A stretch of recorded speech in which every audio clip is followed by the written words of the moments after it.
بسم اللہ الرحمن الرحیم۔ صرف 5 منٹ کا مدرسہ قرآن و حدیث کی روشنی میں 23 جمادی الاول 1445 ہجری 8 دسمبر 2023 بروز جمعہ۔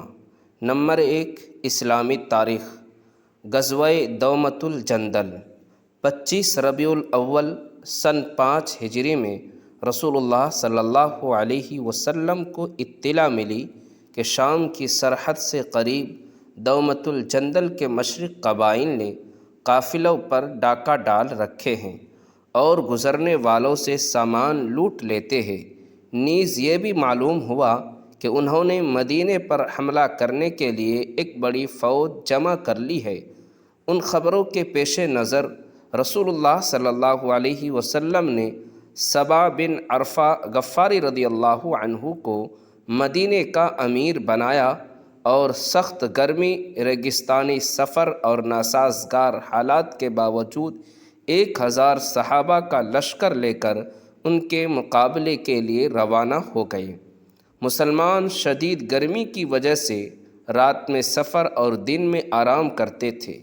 10 منزل طے کرنے کے بعد جب صحابہ نے دومۃ الجندل پہنچ کر قیام فرمایا تو کفار پر آپ صلی اللہ علیہ وسلم کا رعب طاری ہو گیا اور گھبراہٹ کے عالم میں دومۃ الجندل کے گورنر کے ساتھ بھاگ کھڑے ہو گئے۔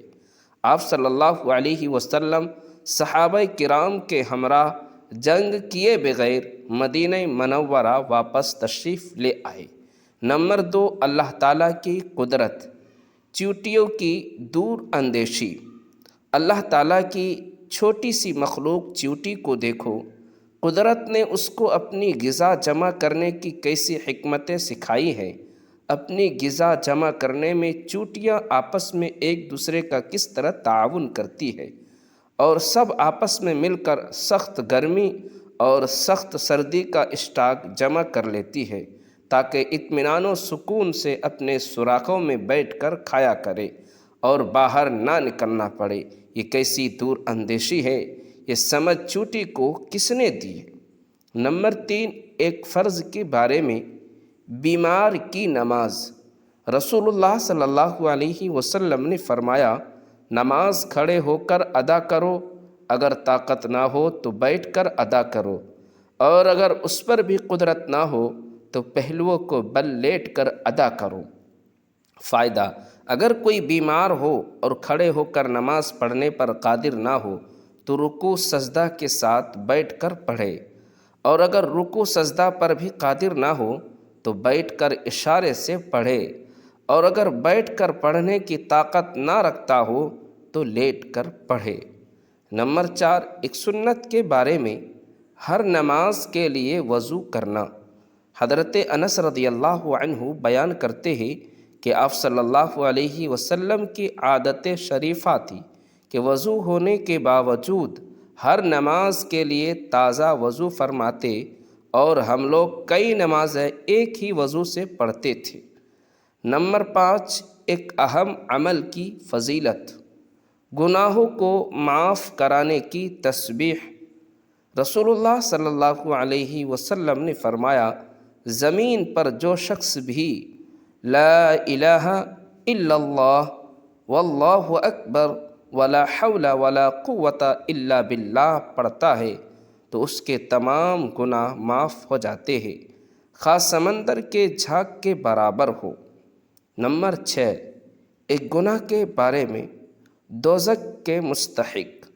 رسول اللہ صلی اللہ علیہ وسلم نے فرمایا، کیا میں تمہیں جہنمی لوگوں کے بارے میں نہ بتاؤں؟ ہر سخت مزاج، بد اخلاق اور تکبر کرنے والا جہنمی ہے۔ نمبر 7، دنیا کے بارے میں۔ دنیا میں چین سکون نہیں ہے۔ رسول اللہ صلی اللہ علیہ وسلم نے فرمایا، خبردار، دنیا کے بارے میں جو کچھ میں جانتا ہوں اگر تم بھی جاننے لگو گے تو تمہیں کبھی دنیا میں چین نصیب نہ ہو۔ نمبر 8، آخرت کے بارے میں۔ قیامت کے دن لوگوں کی حالت۔ قرآن شریف میں اللہ تعالیٰ فرماتا ہے، جس دن تمام جاندار اور فرشتے صف باندھ کر کھڑے ہوں گے، اس روز کوئی کلام نہ کر سکے گا، البتہ جس کو خدائے رحمان یعنی اللہ تعالیٰ بات کرنے کی اجازت دے دے، اور وہ بات بھی ٹھیک ہی کہے گا۔ اس دن کا آنا یقینی ہے۔ جو شخص چاہے اپنے رب کے پاس ٹھکانہ بنا لے۔ نمبر 9، طب نبوی سے علاج، جوڑوں کے درد کا علاج۔ رسول اللہ صلی اللہ علیہ وسلم نے فرمایا، انجیر کھاؤ۔ پھر اس کی اہمیت بتاتے ہوئے ارشاد فرمایا، اگر میں کہتا کہ جنت سے کوئی پھل اترا ہے تو وہ یہی ہے، کیونکہ جنت کے پھلوں میں گٹھلی نہیں ہے اور انجیر کا یہی حال ہے، لہٰذا اسے کھاؤ، اس لیے کہ یہ بواسیر کو ختم کرتا ہے اور جوڑوں کے درد میں مفید ہے۔ نمبر 10، قرآن کی نصیحت۔ قرآن شریف میں اللہ تعالیٰ فرماتا ہے، تمہارے رب نے فرمایا ہے کہ مجھ سے دعا مانگو، میں تمہاری دعا قبول کروں گا۔ بلا شبہ جو لوگ میری عبادت کرنے سے اعراض کرتے ہیں، وہ عنقریب ذلیل ہو کر جہنم میں داخل ہوں گے۔